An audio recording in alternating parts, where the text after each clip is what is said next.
first thing I noticed was that the front door wasn't locked. That might not sound like much, but it shouldn't have been possible. I was 10 minutes into my night shift at the gas station, and locking the door after midnight was rule number 1. Corporate policy, liability, safety, whatever word you wanted to use, it meant the same thing. After 12, no one came inside unless I let them. I remember checking the lock. I remember turning the key, and yet, when I looked up from the register and saw the door slightly open, my stomach tightened.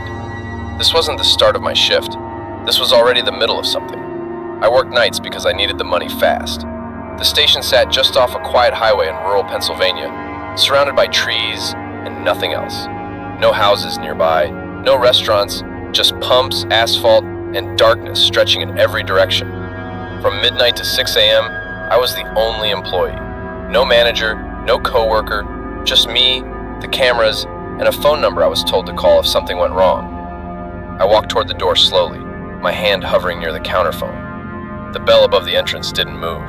No wind, no footsteps outside. I pushed the door closed and locked it again, harder this time, testing it twice. The silence afterward felt too heavy. I told myself someone must have tried the handle earlier. Maybe I forgot to lock it properly. That explanation almost worked until I checked the time.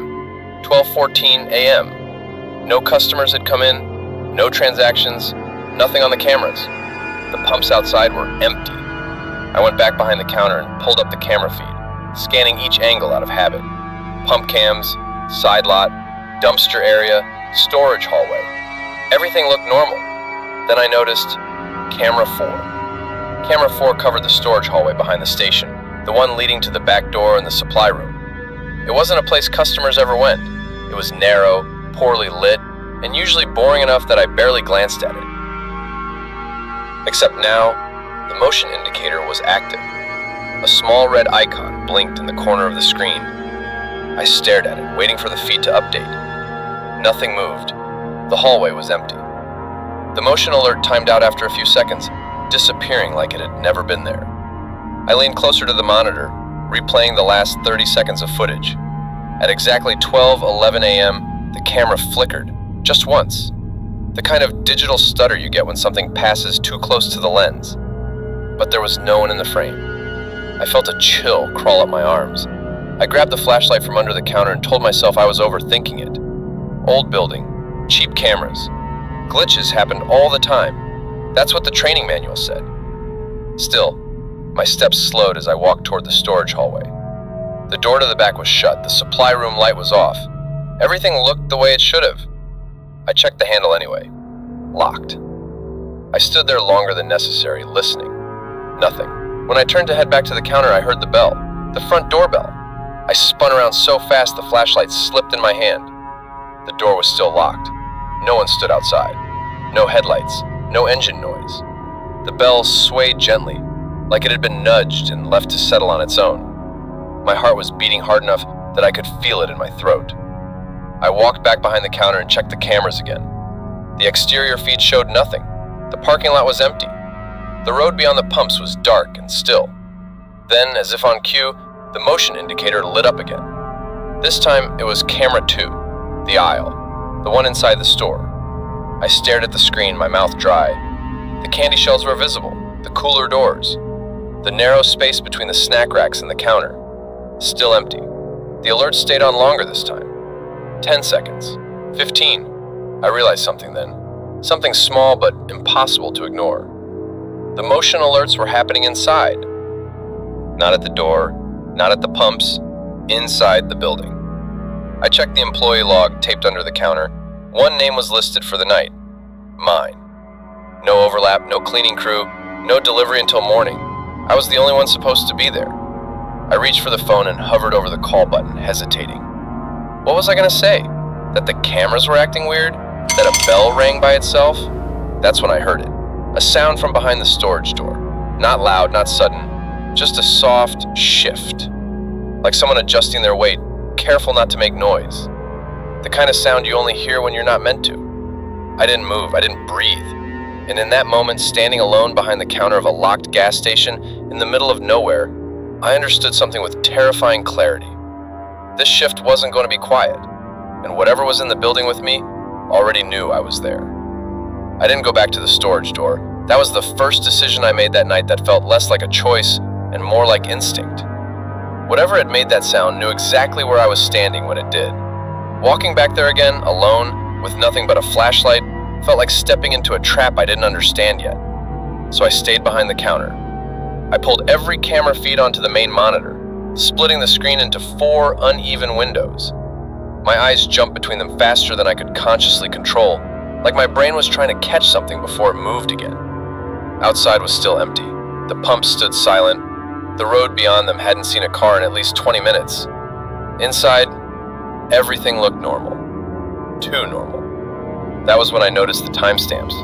Camera 2, the aisle, was lagging by 6 seconds. At first, I thought it was another glitch. Cheap system, old wiring, the kind of thing you learn to ignore on night shifts. But when I looked closer, the delay wasn't random. It was consistent. Every movement I made behind the counter appeared on that camera 6 seconds later. I waved my hand. 6 seconds passed. The hand waved back. My stomach tightened. I checked camera 3, the counter view. No delay, real time. Camera 1 outside was live. Camera 4 in the storage hallway, live. Only camera 2 was off. I reached under the counter and unplugged the monitor for camera 2. Waited 3 seconds, then plugged it back in. The feed blinked, went black, then returned. Still delayed, still 6 seconds behind. I leaned forward, lowering my voice without realizing it. "Okay," I muttered. "Okay." I told myself this didn't mean anything. A laggy camera didn't explain motion alerts. It didn't explain the bell. It didn't explain the sound behind the door. It was just another problem stacked on top of an already long night. Then I saw myself on the screen. Not the delayed version, the real-time feed. Camera 3 showed me behind the counter, leaning forward, hands braced against the edge, eyes fixed on the monitors. Camera 2 showed the aisle, and at the far end of the aisle, just before the storage hallway door, something moved. Not crossed, not walked. Shifted, like a shape pulling back into the darkness between frames. The motion alert flashed red again. This time, it didn't disappear. My breath caught in my throat as I rewound the footage frame by frame. The shelves were still, the floor was empty, the doorway was dark. But the camera didn't trigger motion for nothing. Something had been there, something tall enough to break the sensor. I stood up so fast my chair scraped loudly across the floor. The sound echoed through the store, too loud, too sharp.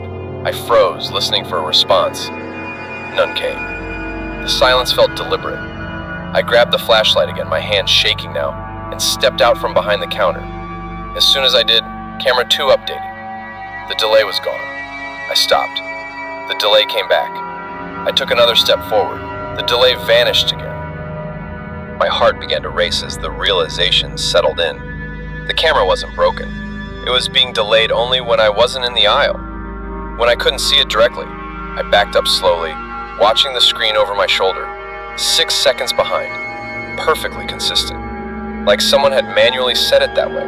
Like someone didn't want me to see something in real time unless I was physically there. I felt exposed, standing in the open store, so I moved toward the office door behind the counter and shut it halfway, leaving a narrow gap to watch through. The moment the door moved, camera 4, the storage hallway, lit up with motion. I didn't move. The alert stayed on. Then the back door handle turned. Not enough to open it, just enough to test it. Once, twice. The motion alert cut out immediately after. I stared at the screen, my pulse pounding in my ears. Whoever was back there hadn't been surprised by the lock. They hadn't pulled or rattled it. They'd checked it. The way you check something you plan to come back to. I reached for the phone again, my thumb hovering over the emergency number. I wanted to call. I wanted someone else to know what was happening. But a cold, creeping thought stopped me. If I called the police, they would come through the front door. And whatever was inside the building with me already knew how the cameras worked. I looked back at the monitors just in time to see the aisle camera update again, this time with no delay. The frame was empty, but the shelves closest to the storage door were slightly out of alignment. One box was tilted forward. It hadn't been like that before. Someone had moved it. Not to take anything, just enough to let me know they were there. And worse, just enough to let me know they were watching how I reacted. I stopped pretending I was alone. That was the moment my thinking changed. Not because I finally believed someone else was in the building, but because I realized something far worse. Whoever it was had already adjusted to me. They weren't improvising. They were watching and responding. I stayed behind the counter, keeping my movements slow and deliberate. Every step felt like a test, not for me, but for them. I wanted to see what would happen if I changed something small. I turned off the aisle lights. The store dropped into a dim, uneven glow from the refrigerators and the emergency exit signs. Shadows stretched longer between the shelves, filling the spaces my eyes couldn't track all at once. Nothing happened for a few seconds. Then camera 1, the exterior feed, flickered. The lights above pump 3 shut off. Not all of them, just that one section. I stared at the screen, my skin prickling. The pump lights weren't on a timer. They didn't shut off automatically. I would have had to do that manually, from the breaker panel, which was in the back hallway. I swallowed and turned the aisle lights back on. The pump lights came back immediately. The message was clear enough that it didn't need words. I stayed where I was for a long time after that, afraid that moving too much would invite another response. My phone buzzed once in my pocket, startling me so badly I nearly dropped it. It was just a system notification. Weather alert, nothing important. But the sound reminded me of something I hadn't checked yet. The security log. Every motion alert, every door sensor, every system change was recorded there. I pulled it up on the terminal and scrolled slowly, my eyes scanning the timestamps. There were entries that didn't make sense. Door access logged at 12:03 a.m. Override canceled at 12:04 a.m. I hadn't done that. I was still locking up the register at that time. Another entry caught my attention. Camera delay adjusted. Camera 2, manual input. My hands went cold. That meant someone had accessed the system locally, not remotely. Not through the office computer, from the control panel. The control panel was mounted in the back hallway next to the storage door. I looked up from the screen and felt the weight of the building settle around me. The walls felt closer, the air heavier, like the space itself was leaning inward, listening. I decided to do something reckless. I stepped into the aisle and stood perfectly still, facing the shelves, my back to the counter and the cameras. Every instinct screamed at me not to turn around, not to expose myself like that. I counted silently. 1, 2, 3, nothing. Then the sound of footsteps, not running, not sneaking, walking. Slow, measured steps on the tile floor behind me. I spun around, flashlight snapping up, heart hammering. The aisle was empty. No movement, no shadows out of place. But camera 2 updated at the exact moment I turned. 6 seconds behind. On the screen, I saw myself standing still, and behind me, a shape passed between the shelves. Too fast to make out details, but close. Close enough that my reflection should have caught it if it were still there. I backed away, nearly tripping over the edge of the counter. My breathing came out shallow and uneven, each inhale scraping against my throat. I locked the office door and slid down against it, pressing my ear to the wood. That's when the knocking started. Not loud, 3 soft taps. From the other side of the door. I held my breath, tears stinging my eyes. The taps came again, slower this time, deliberate, almost patient. Then a voice. Quiet, calm. I know you can hear me. It wasn't raised. It didn't sound angry or threatening. It sounded certain. I squeezed my eyes shut, shaking my head, as if that could undo the moment. I didn't answer. I didn't move. After a few seconds, the footsteps retreated. The taps stopped.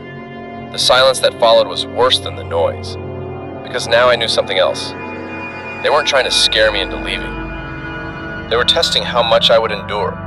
And every time I moved, every time I made a decision, they learned a little more about me. Should have stayed in the office.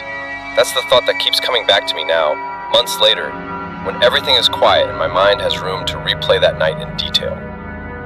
The office door was locked. The walls were thick enough to muffle sound.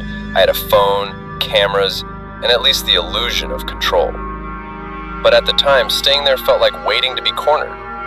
The voice hadn't sounded angry. It hadn't sounded rushed. Whoever spoke knew exactly where I was and didn't need to force anything. That calm certainty was worse than shouting, worse than threats. It meant time wasn't a problem for them. I stood up slowly, listening. No footsteps, no movement on the cameras. The motion indicators were all dark, like the building had gone back to sleep. That should have been comforting. Instead, it felt staged. I unlocked the office door and cracked it open just enough to look out. The aisle lights were still on. The shelves were still. The counter stood exactly where I'd left it. Nothing looked disturbed. And that's what convinced me to move. I told myself that if someone was really back there, they wouldn't just disappear. That the silence meant they'd left the area. That maybe, just maybe, the voice had been some kind of sick prank, or someone testing the building after hours. I wanted confirmation, something concrete, either proof that I was in danger, or proof that I wasn't. So I did the one thing the training manual specifically warned against. I left the counter. I moved down the aisle slowly, flashlights sweeping left and right, my footsteps sounding too loud in the empty store. Every shadow looked deeper now. Every reflective surface felt like a place something could suddenly appear. I checked the bathrooms first. Empty. Doors locked. No signs of forced entry. Then the supply room. The door was closed, just like before. I reached for the handle and hesitated, my fingers hovering inches away. I glanced back at the cameras mounted above the counter. All clear. I pulled the door open. The light inside flickered on, revealing shelves of boxes and cleaning supplies stacked neatly against the walls. The air smelled faintly of cardboard and chemicals. Nothing was out of place. I let out a shaky breath I hadn't realized I'd been holding. That relief lasted about 2 seconds, because when I turned around, the supply room door was closing. Slowly. Not slamming, not pushed, just drifting inward, as if guided by a careful hand. I lunged forward and grabbed it, my heart pounding so hard it hurt. The hallway beyond was empty. But the cameras told a different story. Camera 4, the hallway feed, was dark, not offline, dark. The timestamp was still running, but the image was black. I backed out of the supply room, pulling the door shut behind me and retreating toward the counter. My breathing was shallow now, panic creeping in, despite my attempts to control it. That's when I saw the message on the main monitor. Not a pop-up, not an alert, a typed line of text, sitting calmly at the bottom of the screen. You don't have to walk around. My vision blurred as adrenaline surged through me. That wasn't part of the system. There was no feature that allowed messages like that to appear, unless someone was logged in, unless someone had full access. My phone buzzed again. This time it wasn't a system notification. It was a text message from an unknown number. You missed the back door. I felt my legs weaken, my balance slipping as I leaned against the counter to stay upright. I hadn't checked the back door since earlier. I hadn't even mentioned it out loud. I hadn't needed to. They already knew. I grabbed the phone and typed with shaking fingers. Who is this? The response came immediately. You shouldn't be alone here. That sentence broke something in me. Not because it was threatening, but because it sounded almost observational, like a statement of fact, like a warning delivered too late to matter. I looked up at the cameras again. Camera 4 came back online. The hallway was visible now, but at the far end, near the back door, something had changed. The door was open. Just a few inches. Wide enough for someone to slip through. Wide enough to remind me of a truth I'd been avoiding all night. I wasn't being chased. I was being allowed to move. And every step I took was exactly where they wanted me. I didn't close the back door. That might sound insane, but at that point, I understood something I hadn't before. Locking doors didn't mean safety anymore. Whoever was inside the building had already proven they could open what they wanted, access what they wanted, and move when they wanted. Closing the door would only give them another reaction to study, so I left it exactly the way it was. I stood behind the counter, my eyes locked on the hallway camera, waiting for something, anything to change. My phone felt heavy in my hand, like it had become another camera pointed at me instead of a way out. Another message appeared. You're breathing louder now. My chest tightened. I hadn't said a word. I hadn't moved more than a few inches, but my breathing had sped up, shallow and uneven, panic clawing its way through my attempt at control. That meant they weren't just watching the cameras. They were close enough to hear me. I typed back without thinking, "Where are you?" The reply didn't come right away. For a few seconds, nothing happened at all. No motion alerts, no sounds. The store felt suspended, like the moment before a power outage when everything goes unnaturally still. Then camera 1, the exterior, updated. Someone was standing at pump 3. Not a car, not a customer, a person. They stood just outside the ring of light, close enough that their outline was visible, but their face was swallowed by shadow. They weren't trying to hide. They weren't moving. They were waiting. My phone buzzed again. Right where you can see me. A surge of fear shot through me, sharp and immediate. If they were outside, then the footsteps, the voice, the messages... No, that didn't make sense. I checked the other cameras. Camera 4, the hallway, showed nothing. Camera 2, the aisle, was empty. Camera 3, the counter view, showed me, pale and rigid, staring at the screen. And yet, the person outside didn't leave. They didn't approach the door. They stayed exactly where they were, as if they knew I was watching and wanted me to keep doing it. I felt sick. Another message appeared. I do this sometimes. I stared at the words, my mind scrambling to interpret them. Do what? I typed. The dots appeared immediately, then disappeared, then appeared again, as if whoever was on the other end was taking their time. Night shifts. Places like this. My throat went dry. People who think they're alone are easier. The figure outside took one step forward, just enough that the light brushed the side of their face. I still couldn't see features, just the suggestion of a jaw, a cheekbone, skin that looked too calm for the situation, too relaxed. My phone buzzed again. You're reacting better than most. That sentence hit harder than any threat could have. Most. That meant there had been others, other nights, other buildings, other people standing behind counters, watching cameras, telling themselves it was just a glitch. I felt something shift inside me then. Not courage, not anger, clarity. This wasn't random. This wasn't about me specifically. I hadn't been targeted for who I was. I had been selected for where I was. I typed one last message. What do you want? The reply came instantly. I want to see how long you'll last.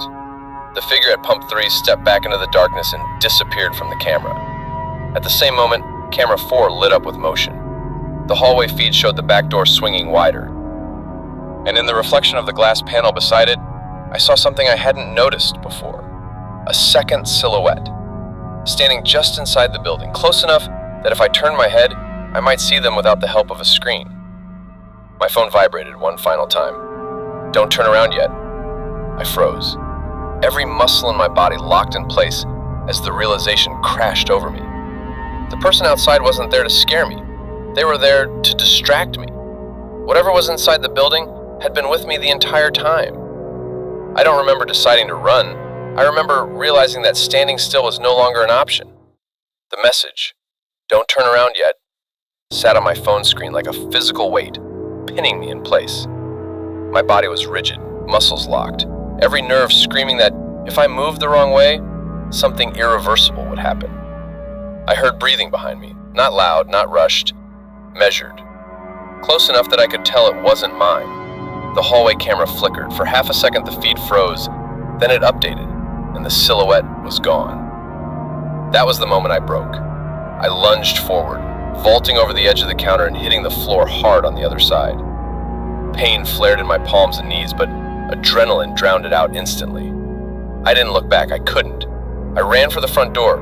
The lock didn't turn. My hands shook as I fumbled with the key, my breath coming in short, panicked gasps. I yanked harder, twisting until my wrist ached. Nothing. Behind me, footsteps moved again, faster now, no longer careful. I abandoned the door and sprinted down the aisle, slipping once on the tile, barely catching myself on a shelf. Candy spilled across the floor, skittering loudly, the sound echoing through the store like an alarm I couldn't shut off. The lights cut out. Not all of them, just enough to turn the aisles into long, broken corridors of shadow. Emergency lights hummed weakly, casting everything in a sickly glow. My heart was pounding so hard I felt dizzy. I ducked into the supply room and slammed the door shut behind me, throwing my weight against it as the handle rattled once, hard, on the other side. Silence followed. I stood there shaking, my ear pressed to the door, counting my breaths. 1, 2, 3. The handle didn't move again. I backed away slowly, scanning the room with my flashlight. Boxes, shelves, cleaning equipment, the back wall, and a door I hadn't noticed before.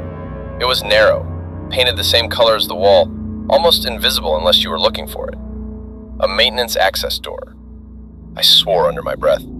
The footsteps returned, slower now, stopping just outside the supply room. A voice spoke through the door. "You're doing better than I expected." I covered my mouth to keep from making a sound. "I usually don't have to turn the lights off," the voice continued calmly. "People panic before that." My phone buzzed in my pocket. "There's another way out." I looked at the maintenance door. It led to a service corridor that ran behind the building. I'd seen it once during training. Narrow, dark, no cameras, no visibility. But it wasn't locked. I hesitated for only a second. The supply room door slammed inward. I threw myself through the maintenance door just as it burst open, stumbling into darkness and nearly falling flat. The corridor was tight, barely wider than my shoulders, pipes running along the ceiling, the air thick and stale. I ran blind, guided only by the beam of my flashlight and the sound of my own ragged breathing. Something moved behind me. I didn't turn to confirm it. I burst through the service exit and into the cold night air, lungs burning, legs screaming as I sprinted around the side of the building toward the road. The gas station loomed behind me, lights flickering back on one by one, calm and empty again. From the outside, it looked normal, quiet, harmless. I reached the edge of the property and nearly collapsed, my hands on my knees as I sucked in air. My phone vibrated again. "You should have stayed inside." I looked up. At the edge of the light near Pump 3, the same figure stood where I'd seen them before, still, watching. But now I understood something I hadn't before. They hadn't been trying to trap me in the building. They'd been testing how I would escape. The figure raised a hand, not in a wave, but in acknowledgement. Then they turned and walked into the darkness beyond the pumps, disappearing completely. I stood there for a long time after that, shaking, unable to move. When the police finally arrived, the building was empty. The cameras showed nothing unusual. No forced entry. No signs of anyone else being there. They told me I was lucky. They told me I'd probably imagined parts of it, but I knew better. Because as the sun began to rise, my phone buzzed one last time. "Next time, don't run so early." I didn't go back inside. When the police arrived, I was sitting on the curb across the road, arms wrapped around my knees, staring at the gas station like it was something alive that might move if I looked away. Red and blue lights washed over the building in slow, rhythmic pulses, turning it into something unreal. They asked me questions, the same ones, over and over. "Where did you see him? Are you sure there were two people? Did you recognize the voice? Had you taken anything tonight?" I answered them all, calmly, clearly. I made sure my words were steady, that I didn't sound panicked or confused. I needed them to understand that I wasn't guessing. They went inside while I stayed outside. I watched them through the windows as they walked the aisles, checked the storage room, tested the back door. One of them even laughed quietly when the bell above the front door rang. "Old thing's sensitive," he said. The camera showed nothing unusual, no delays, no motion alerts. The logs were clean. The system message I'd seen earlier wasn't there anymore. Neither were the door override entries. It was like the building had reset itself. They didn't say it out loud, but I could tell what they were thinking. Night shift, stress, imagination filling in the gaps. A guy alone too long with flickering lights and cheap cameras. Eventually, one of them handed me my phone. "Probably best if you take the rest of the night off," he said. I nodded. I didn't tell them about the last message. I didn't tell them about the maintenance corridor. I didn't tell them about the way the figure outside had stood, calm and patient, like the outcome had never been in doubt, because I knew how it would sound. I went home just before sunrise. I didn't sleep. Every time I closed my eyes, I saw the aisle stretching out in front of me, shadows pooling between the shelves. I heard the taps on the office door. I felt that moment of stillness before everything accelerated. Around noon, my phone buzzed again. For a split second, my heart jumped into my throat. But it wasn't a message. It was an email from corporate. "We've reviewed the overnight incident. After checking the footage and system logs, we found no evidence of a security breach. They thanked me for reporting the issue, told me maintenance would look into the cameras, asked if I'd be willing to cover another shift later that week." I didn't reply. I quit that job without notice. I didn't go back for my paycheck. I didn't care. For a while, I tried to convince myself it was over, that whoever it was had moved on, that I'd just been in the wrong place at the wrong time. But then I started noticing patterns. Stories online, forums, posts buried deep enough that most people never read them. Different states, different buildings, same details. Night shifts, camera issues, messages that came too fast, voices that sounded bored, people who were told they were lucky. One post ended with a line I can't get out of my head. They weren't trying to hurt me, they were learning. That's when I understood what really terrified me. It wasn't that someone had been inside that building with me. It was that I hadn't been special. I hadn't been chosen. I've been part of a process. Sometimes late at night, my phone buzzes and it's nothing. A notification, a spam message, a weather alert. My body still reacts the same way. Heart racing, muscles tensing, waiting for instructions that don't come. I don't work nights anymore. I don't stay in empty buildings. And I don't ignore small things that don't make sense. Because somewhere out there, someone is still doing night shifts, still telling themselves they're alone. And somewhere else, someone is watching how they move, how they react, how long they last. The shift ends, but if you're paying attention, you realize something much worse. For some people, it never really does.